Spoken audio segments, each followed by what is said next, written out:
Okay, so in this video, we're going to just look at one of my most recent projects where I am protecting asterisks with Sipwise,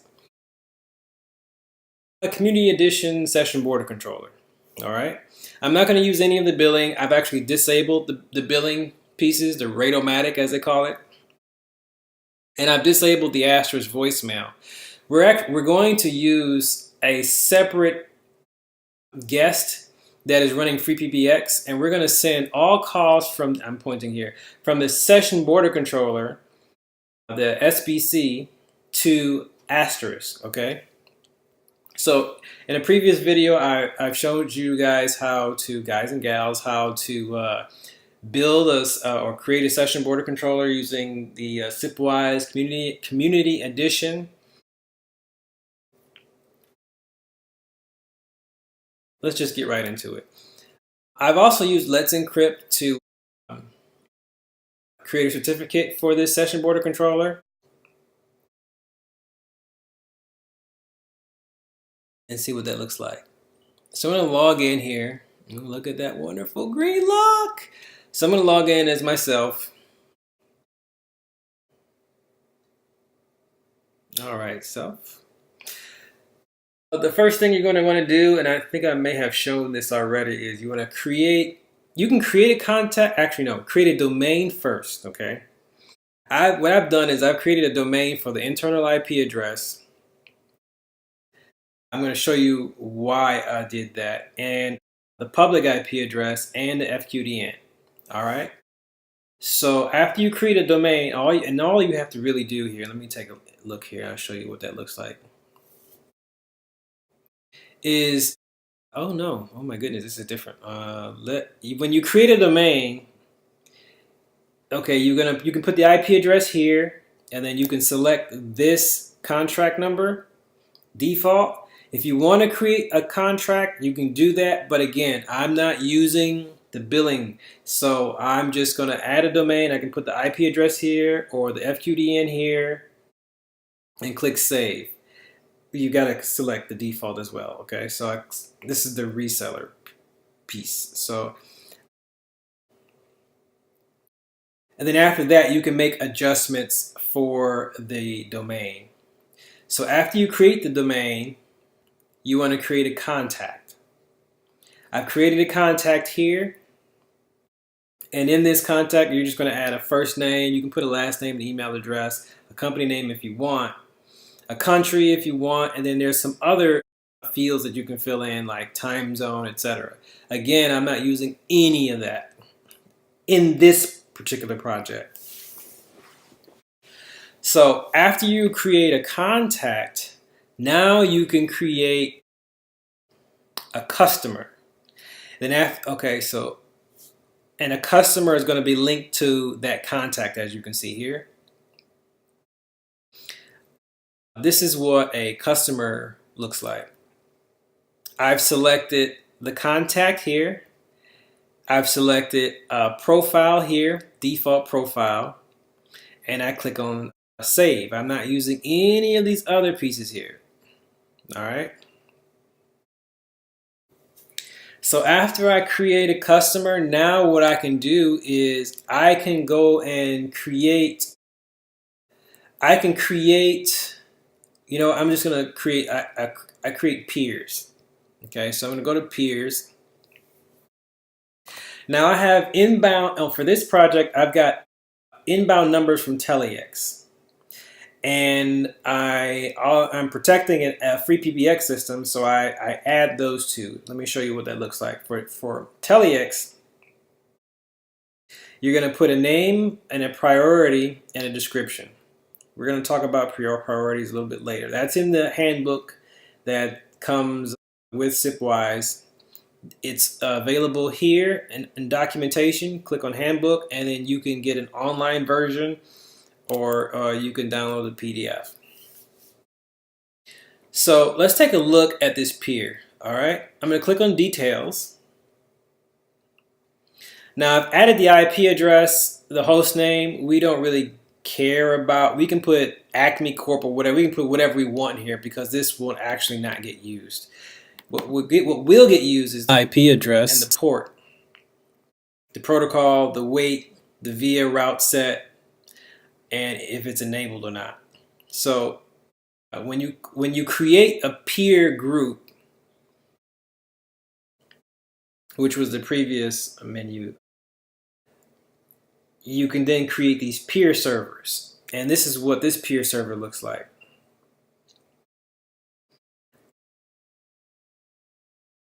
At TeleX, I created, what do they call it? They call it a thin client. And it has a username and a password that I can use to send calls to this thin client. And I think it's free switch over there at TeleX because they're using mod Sophia. I'm just speculating. I shouldn't be doing that, but in the SIP debug, the SIP trace, you'll find out what I'm talking about. And I'm going to show you how to do that. So I don't have an outbound peering rule here. You see there's nothing here. But I do have an inbound peering rule so that inbound calls, when the number comes to the SBC, I can do things with it, okay? This is what that looks like. You can add other peering rules here if you want to, but I just need one, okay? And this is what that looks like. Okay. I don't have anything selected here. I've got it enabled. I've got this sort of a wildcard pattern here. I put RURI domain. I call it the RURI domain. Okay, so now that's TeleX. Okay, so now if we go to, let's go back and look at what I have for the FreePBX side. Oops, yeah, there we go. I've got the IP address of the PBX, the port. I don't have any, I do have an outbound peering rule here, okay? A default one. I don't have anything here in the callee prefix, nothing in the callee pattern, nothing in the caller pattern.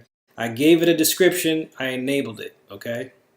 I don't want it to stop from, well, I could, but I don't, you have the ability to stop processing so that you don't process the number beyond this single default peering rule. I also have another peering rule for inbound calls. So as you can see, there's an internal IP address here. Well, I call it internal IP address because it is internal. That is the IP address of this box here.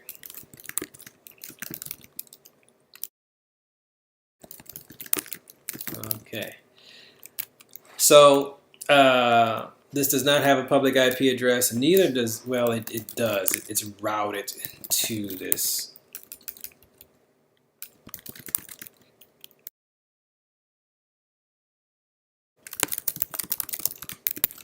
All right. Ooh, okay, so, oh, it has no IP address. I think he did that wrong. I asked the owner of this box to add an additional Ethernet port to this box, not this box, because we wanted to use VoIP monitor to give us some metrics on the quality of the phone calls. We'll get into VoIP monitor in another video, but that is a very awesome tool that you can use to alert you when your call quality drops, if you have a certain amount of jitter, etc. Basically, it will alert you when quality degrades. You have to set it up, and I'll show you how to do that in another video. But for now, let's continue here. So after you create the peers, all right, you can create subscribers, okay? Now, when you click on settings and subscribers, it's going to give you a list of the existing subscribers. But if you want to create a subscriber, you have to go to, you can go to customers. Click on your customer, click on details, and then you see this here, it says subscribers. You can create subscriber. So what I've done is I've created a subscriber for the PBX to utilize, and I've added a number here. This is the number that we're going to use for inbound calls. So I'm going to click on details because this is what happens when you create a subscriber. These are the fields that you're going to fill out. Let me show you what that looks like. So I click on create subscriber. Okay. So you got to pick a domain first. What domain do you want this subscriber to use? And you can sort of think of these domains as a jail, or you can limit a subscriber to utilize a single domain, and you can set it so that the subscriber is unable to call other subscribers in other domains. But in this instance, we're going to use, we've set it up so that we can call other domains. All right, so when you create a subscriber, what's important here is you can add a number here, all right, an extension if you want, or a E164 number.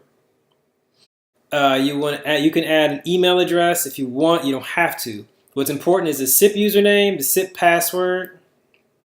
You can put a number here if you want, so that someone can call you. Okay, or yeah. You can pick a time zone if you want. I didn't select any of that. Again, this is just bare. Here are the bare configs. Okay. So let's take a look at this one, 3000. This is my testing extension, and we're using something called upper registration, okay? So when I register here, the SBC is going to register to asterisk. And the cool thing about this is that the session border controller does not have to be as chatty as a soft phone directly registering to asterisk. Now, what does that mean? That means if I've got 500 subscribers registered to asterisk, and I'm not just using like default settings, then I'm going to have a lot of traffic coming from various soft phones to asterisk, okay? And if I'm trying to also make phone calls on asterisk, well, the CPU is going to have to be utilized for all of that. So when I register to an SBC, imagine that I've slowed the registration times, okay, a bit, so that instead of having to register every 300 seconds, maybe I register every 200 seconds, or even longer than that. Okay, so what does that mean? That means that the asterisk can process calls without having to worry about always having to think about or have to process registrations, because the SBC is handling the registrations, okay?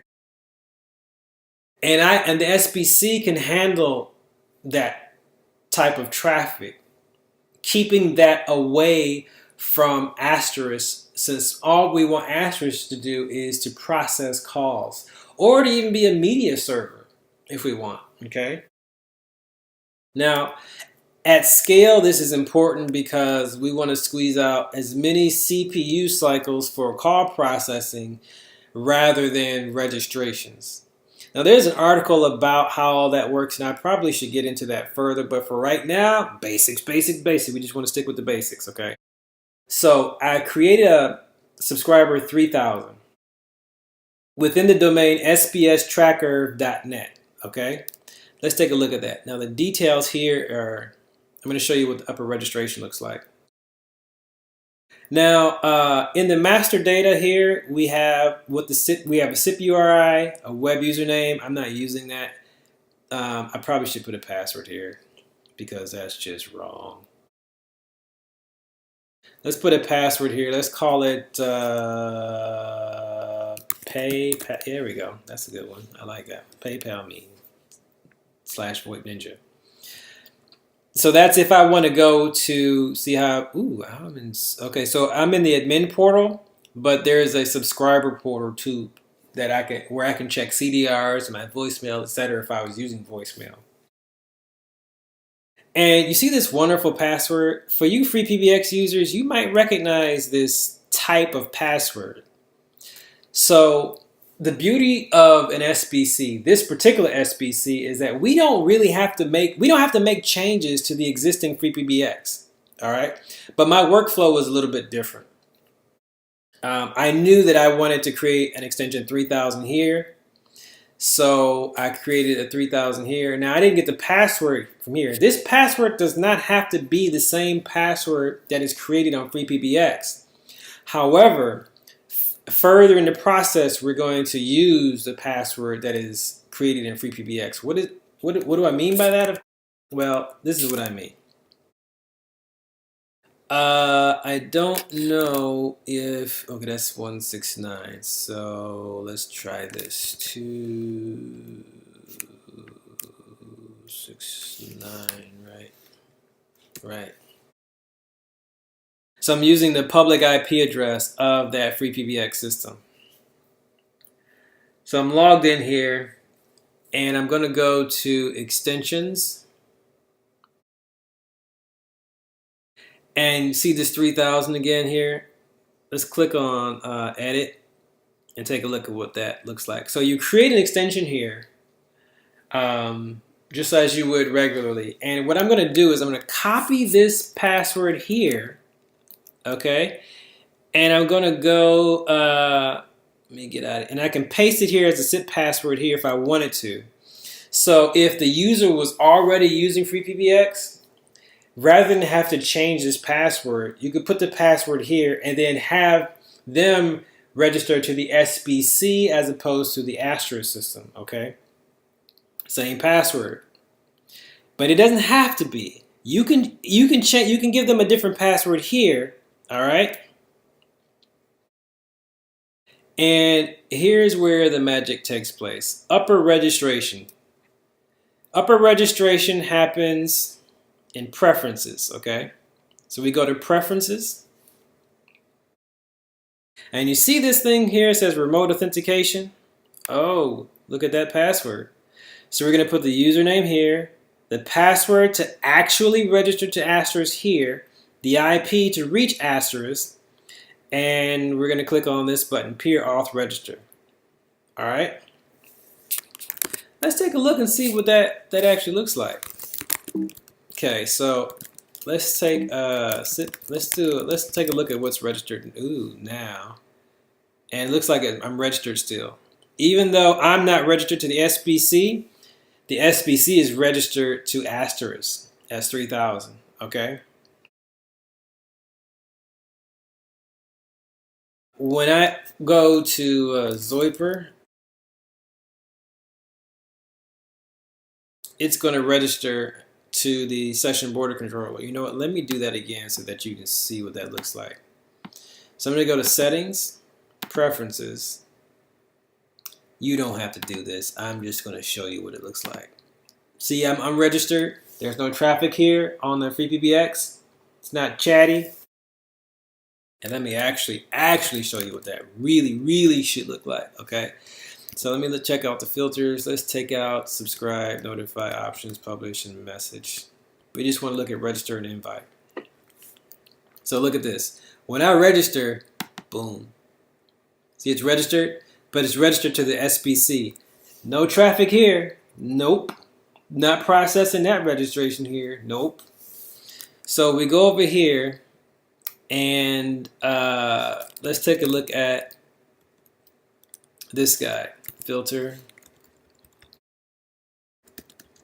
Now this, we might actually see some nefarious registrations here, but then they'll immediately get banned. Okay, so when I click on unregister, there he goes, that's me. Now I'm gonna click on register. Register, boom, see that? There's a register. And you know what? I'm gonna open this up so you can really see what's going on. Let's really take a little deeper dive into this.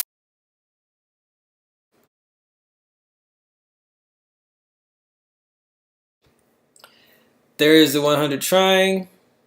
Okay, you see that up there? It's registering to.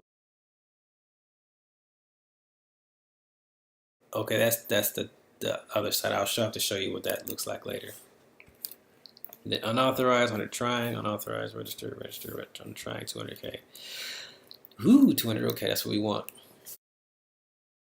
My Zoiper is registering to the SBC, and the SBC is responding with a 200 OK. And as you can see, none of that went to asterisk.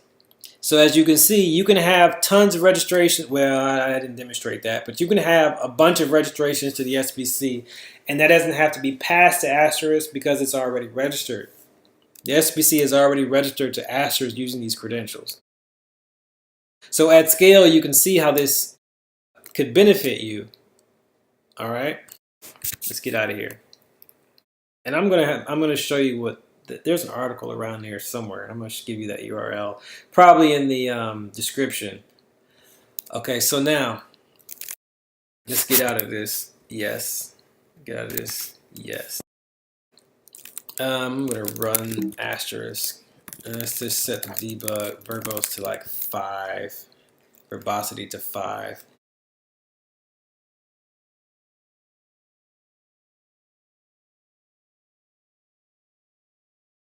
Let's take a look at what 3000 does. So if I wanted to call another person, it would be like 3001. I probably shouldn't call him. It's probably late over there. So I'm gonna call 3002. Make a phone call. Boom. Oh my goodness. That's not supposed to happen. Failed to authenticate device 3000. Ooh.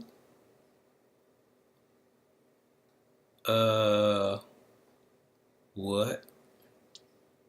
What just happened? All right, failed to authenticate device. Okay, so let's take a look and see what went wrong here. Did I make a change and didn't realize I made a change to 3000? I shouldn't have. Copy. That's 3000, right? Let's look side by side here.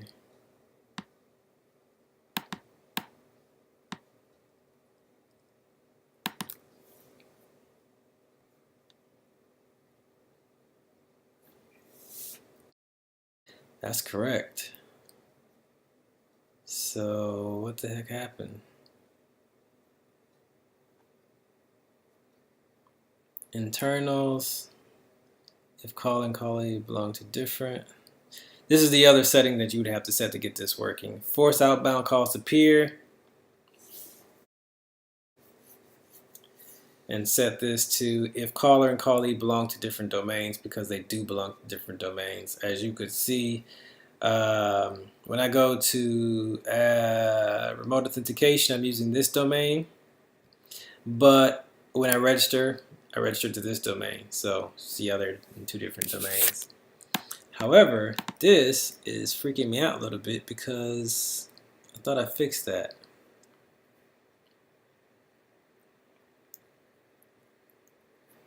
Failed to authenticate device 3000. So now, method not allowed here. What is happening here?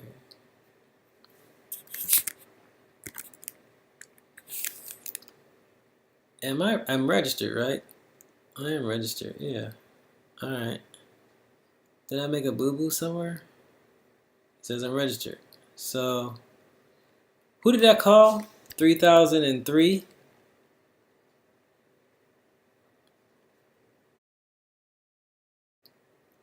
Failed to authenticate device.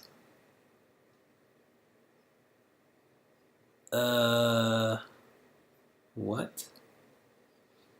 Okay, so I'm getting forbidden. I don't know why I'm getting forbidden. So let's take a look and find. It says, how the heck am I getting forbidden? I had this working. 3003.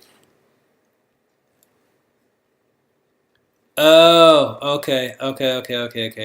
Rejected. Why is it rejected?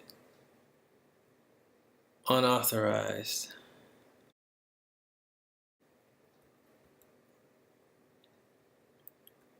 I thought I fixed this. Forbidden. Okay, so let's look at 4003. I had to create a virtual extension because if 3003 is offline, I didn't know how to send a call back to asterisk for voicemail. So what I did was, and I may not have set, yeah, I did set that up. Let's go back. Let's take a look at that. I don't know why I'm looking at 4003 when it specifically says that it's forbidden. And you know what? It's probably because I didn't set 4003 properly. So you know what? Let's set that up. So I go to yeah, that's probably what the issue is. Let me go to subscribers. Let me go to the next page. Who was I calling? 4003. So that would be 3003 here. Oh, come on. Not preferences. I want to go to subscribers. First page, 3003. Details. Preferences. Call forwards. Oops, there it is. But now let's go to, ooh, see? That's the issue right there. I don't have upper registration set up for that. So let's go ahead and set that up. That's why it's forbidden. So 3000 and I know it says 4003. I know it says that, but we're gonna look at 3003 and add that in there. So we're gonna go to extensions. This is good. This happens. So you can see how this works. For Luis, we're gonna go to 3003. Go to edit. We're gonna take this bad boy here, copy that. This is 3003. We're gonna say edit 3003. Save.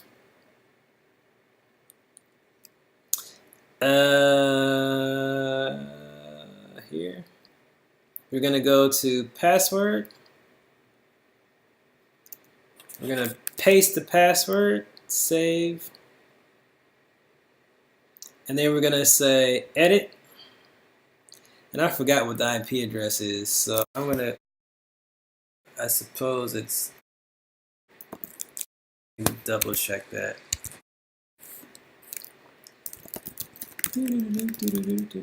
Oops. Okay.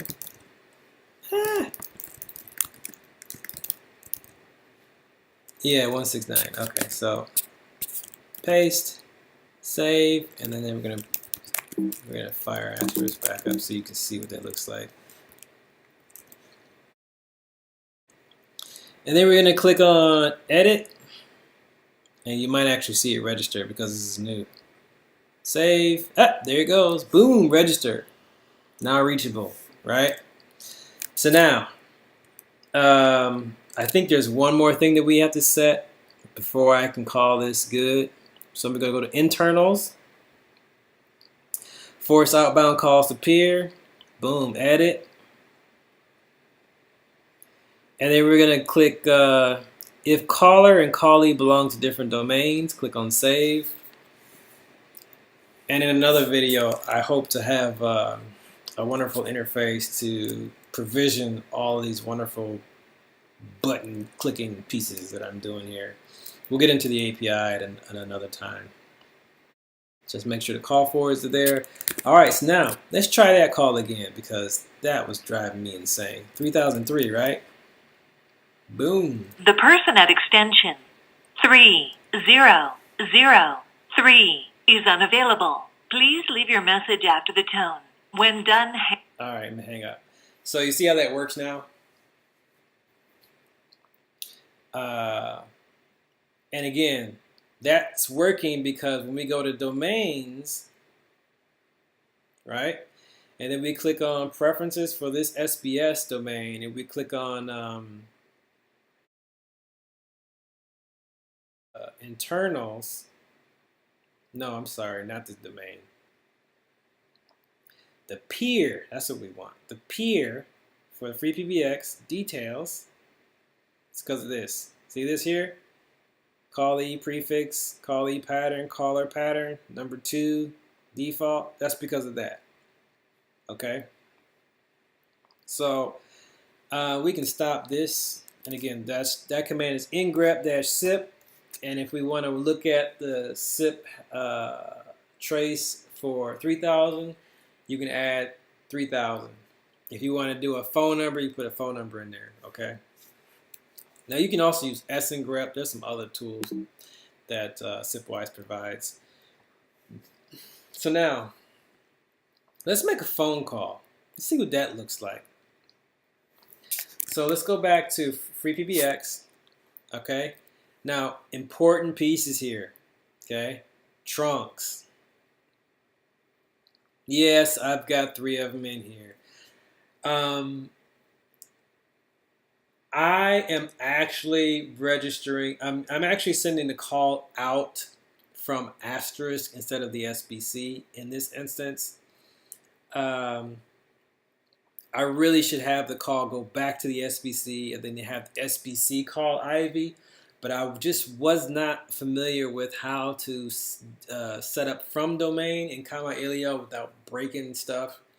So maybe in a later video I'll show you how to do that because ultimately what we want is a single point of contact. All right. For now, this is what this looks like, and I'm gonna have to blur out the SIP settings. We got a password, username. The what do you call it? The thin client here, from domain, insecure invite, comma port, nat equals yes. I probably should put a different one in there. That's deprecated. Can re-invite no. Now on incoming side for this trunk, I don't have anything set. Now if I go to trunks here, and I go to FreePBX. I know it says there's no routes in use, but this is where we have the registration for this PBX. And then we also have another registration. I don't know why I did this, but we have PBX out. And it says it's not being used by any routes. Oh, because when I was testing, I was using this. So I could probably delete PBX out, but I'm gonna leave it there for now. So when we make a phone call, it should use FreePBX here. All right. And this right here is, let's go to subscribers. This right here, see that? That username. So asterisk is a subscriber of the SBC, okay? Now, I know that I have a peer here. I know you're going to be like, well, why do you have a subscriber and a peer? Why is that peer even there if you have a subscriber? Well, damn it, that's the only way I figured out how to get this working.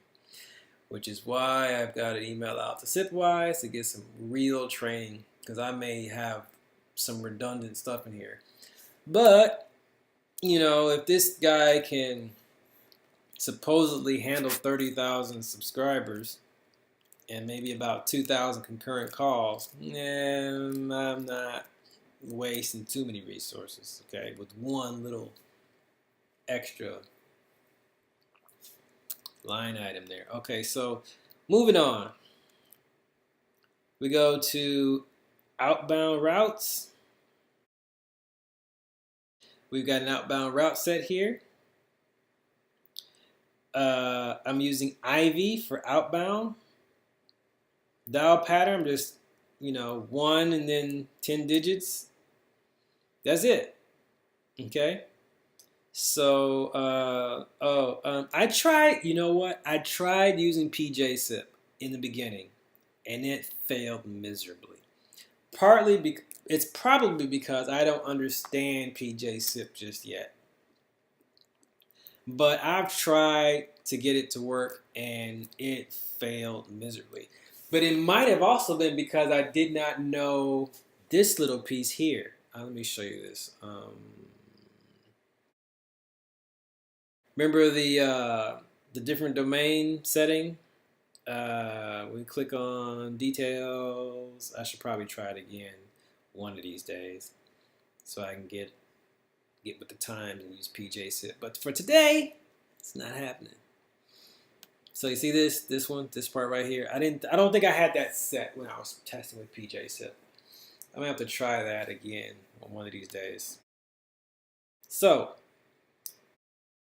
NAT media flow.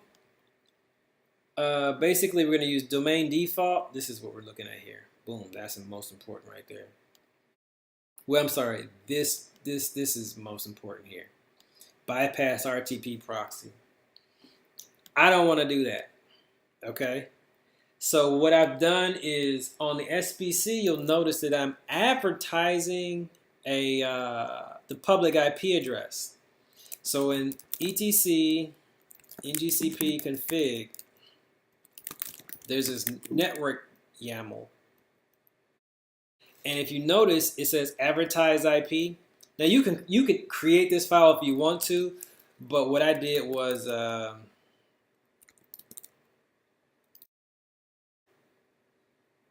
okay, maybe I did add it to the network YAML, but history grep add the, oh yeah, this is how I did it. Okay, I used ngcp network. Set interface ETH0, advertise IP, then the advertise IP. That was very important because if you notice my IP numbers here, I got a 192 address. That is not the public IP address. But we need the public IP address. At least I thought you did for the domain to work. Okay? For the FQDN to work, and if you have the FQDN, I found that you need to add this IP address as well. Now, I could be wrong about that, but hey, it's working today. I'm using this template. So let's make a phone call and see what that looks like. Both on the SBC filter. So you can filter out registration, subscribe, notify, option, publish message. You can save these if you want to. I just never got around to actually saving that. Now, let's take a look at what that looks like. So I'm gonna make a phone call to, oh, I don't know. Let's pick a hotel. Hotel California. You know what? I like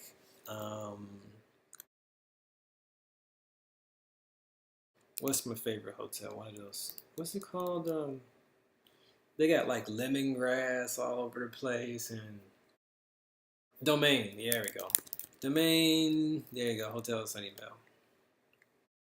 Probably shouldn't call them again. I love to call hotels for testing because someone's usually always there, unless you bug them too much. So you know, let me call a different hotel because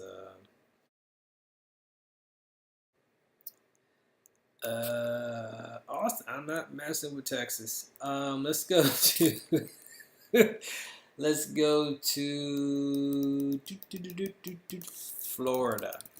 Florida hotel. Boom. All right. Thanks, Google. We're going to use that one. So we go over here, paste.